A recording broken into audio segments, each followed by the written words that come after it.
Alright, today we have my latest purchase, a 1982 Honda CX500 Turbo, as evident by the mini turbo markings and badges that are on this thing. Only about 5,345 of these were ever made, a little over 2,500 were imported into the United States, and I happen to be so lucky as to get one of these.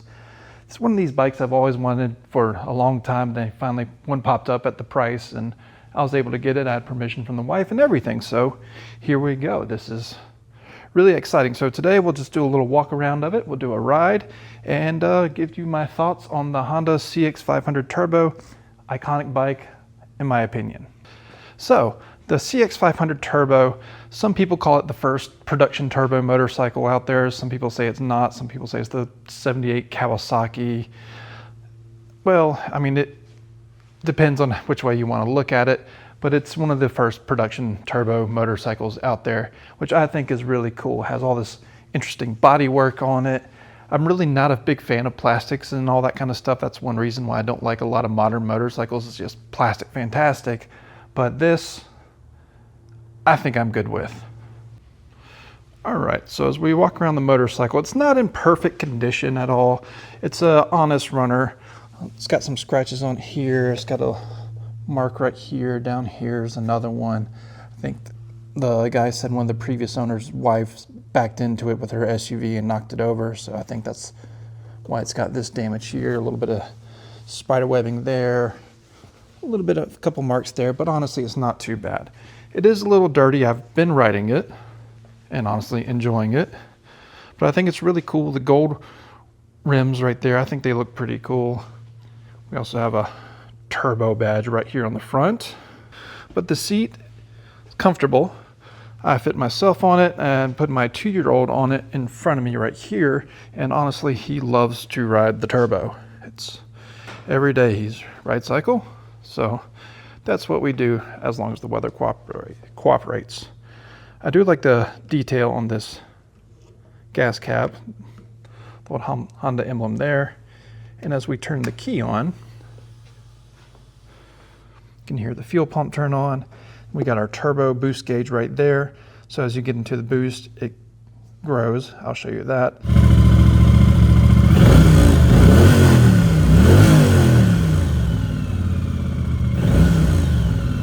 That. Here's the clock. It's currently not right, but yeah. So we have 80 on the dash. I think a lot of that is because the National Traffic Highway Safety Administration back then, they wanted emphasis on 55 miles an hour and then them to go up no more than 80 or 85 miles an hour. I can't remember what it was, but they say the top speed of this was about 120 miles an hour. So in 1982, that's pretty good. Got a nice little windscreen on here. It's in pretty good condition. And going to the other side, we have some more scratches and things like that. Not a big deal. Like I said before, I'm not a huge fan of plastics and graphics and all that kind of stuff on motorcycles, but I think they did pretty good with this in the early 80s. And we still have our cylinder head sticking out a little bit here with our V-twin engine. And let's see, down here we have shaft drive here. But yeah, it all presents pretty well for the most part. It does have some noticeable wear and tear, but I mean, it's a motorcycle that's made to be ridden. It's a little bit dirty on here. I've been riding it, but I'd rather have a little bit of wear and tear and not be afraid to ride this bike. But yeah, this is my 1982 CX500 Turbo. Another little thing, there's supposed to be a clip right in here for this to slide into. It's missing over here, but you can see there's one on this side. It's hard to tell. But yeah, that's it. It's a nice day out, so we'll take this for a ride. And one thing I will say is the turbo lag, it's real, but then when it kicks in, it kicks in. You definitely know. You have turbo engaged. All right, well, I recorded a whole video and something happened with the 360 camera footage. I'm not entirely sure if it was my fault or what. It's been a while since I messed with it, so it's a good chance most of it is my fault. But I lost most of the 360 footage. except for like the first, few minutes. I'm not sure what's going on. But, alright, so CX500 Turbo. So as I said in the intro, we have the Honda CX500 Turbo. It's about 82 horsepower, I think, at about 8,000 RPM. So it's a little revvy machine. It redlines around 9. It'll definitely take it up into the 9,000 RPM range. But it dies around the 9,000. You can feel the power cut off. So I usually shift before that. And I'm not trying to blow up my engine. But yeah. So the seating position on this CX500 Turbo is, I'd say it's fairly comfortable. Got the good cushiony seat. And yeah, the handlebars are where they need to be. Feels pretty natural. The foot controls are pretty natural as well. They're not too far forward or backward or anything. It's just pretty intuitive getting your feet on the pegs. Some bikes it feels really weird, awkwardly forward or backward. Is just right where they should be. But the one thing about the Turbo is the turbo. So the turbo lag is one of those things that's there's a lot of turbo lag, needless to say. It's a lot. But I will demonstrate that here shortly. Kind of got to get through town here. Get a little bit of an open road. Because it's about a 3-second delay from giving it the full throttle, and then the engine makes noise and makes noise and makes noise, and all of a sudden there's the turbo. I do wish there was a way to kind of tune it a little bit. About another 10-15 horsepower would be ideal. But I don't want to risk the integrity of the motorcycle. But it's a lot of fun as is. The suspension's good. The brakes work pretty good. It just works as you expect it to work. It's a good, reliable bike. It's the good thing about Hondas, like Japanese motorcycles in general. They always work. You don't have to worry about this or that or the other. Although some will say, you have the big 3 on the CX500 platform that you have to go through. Can't remember exactly what all that was on the big 3. I think it's like the stator, I think something with a water pump, and then one other thing I can't recall. But you have to remove the whole entire engine to do that. And right now we have 19,000 miles on it. And it runs and rides just fine. And I need no other projects. I need nothing else to do. My plate is overflowing as it is. So, yeah, it's gonna stay the way it is.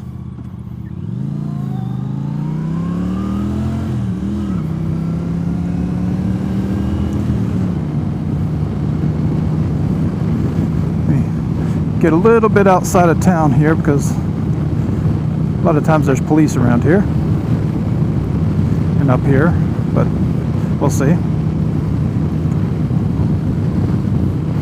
Yeah, my thoughts on the CX though. It rides good. It looks really cool. Looks kind of definitely has that 80s look to it for sure. And it's one of the coolest Honda motorcycles out there. I mean, I think the top one is the CBX. But after that, you have the CX500 and the CX650 turbos. I think those are kind of 2 and 3. Well, spot 2 and 3 anyway for the coolest Hondas out there.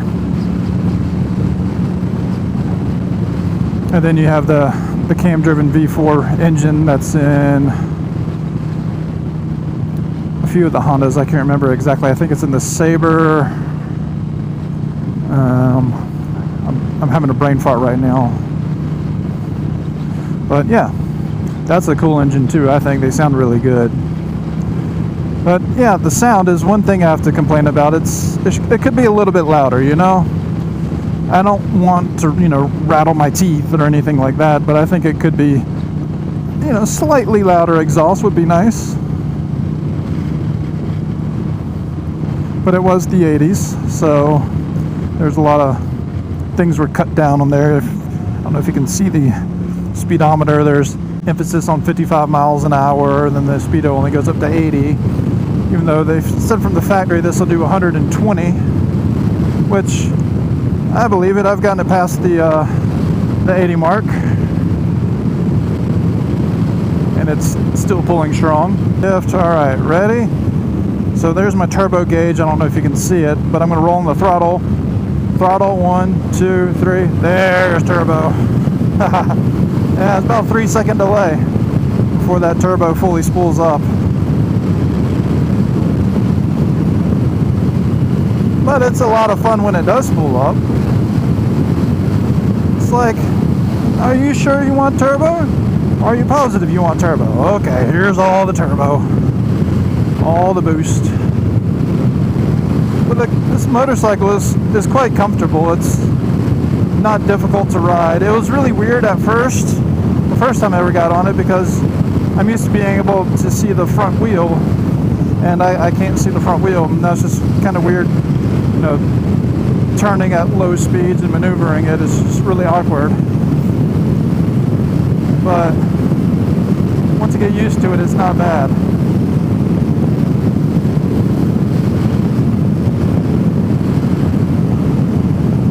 Oh, I gotta slow it down a little bit. You don't realize you're going as fast as it says you're going.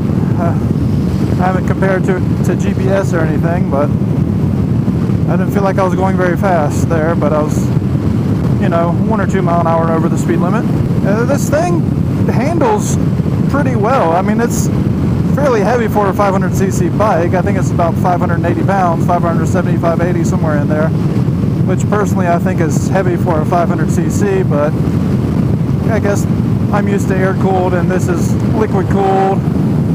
Another cool thing is they had to do fuel injection on this, so it's a 1982 motorcycle with a turbocharger, liquid cooled, and fuel injection. So it's really a quite of an engineering marvel for this time period. I love it out here. It's so pretty. Yeah, well, this is a lot of fun. I don't regret buying this. I did stretch my finances a little tighter than I wish I would have, but when you get the kid on and he likes it, so I guess that makes everything worth it. Can't turn around right here.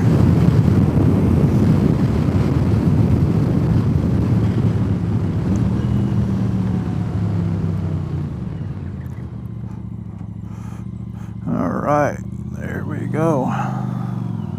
All right, acceleration, go! Oh, it pulled the front wheel up.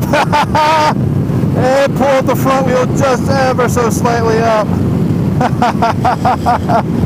Oh, little wheelie, baby wheelie. From first to second. Oh man, I was not expecting that.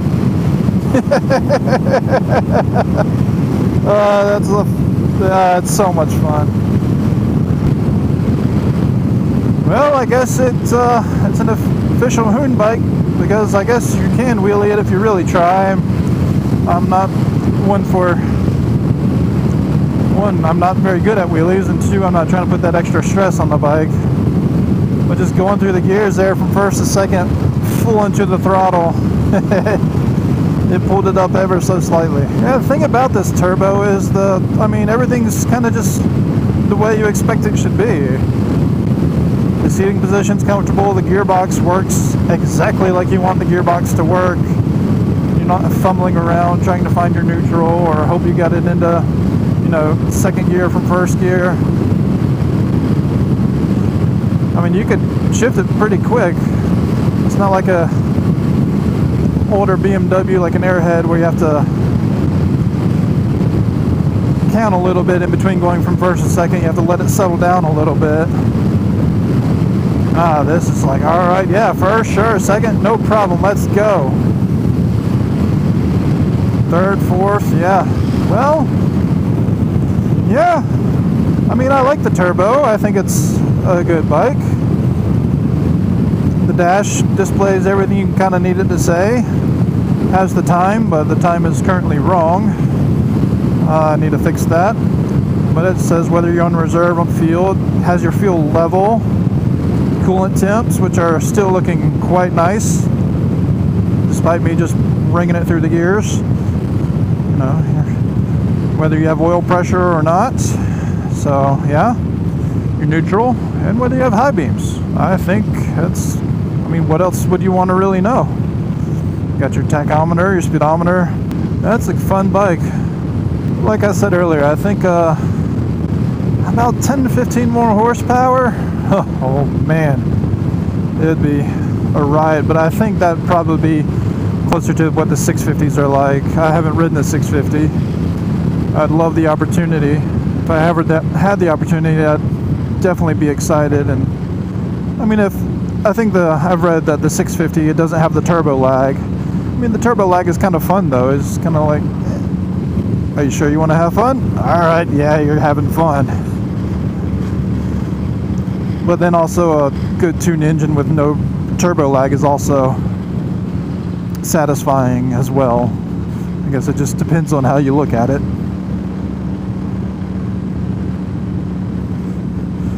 But yeah, that's it for today's video. Thank you so much for watching. Make sure you like, comment, subscribe, all that kind of fun stuff.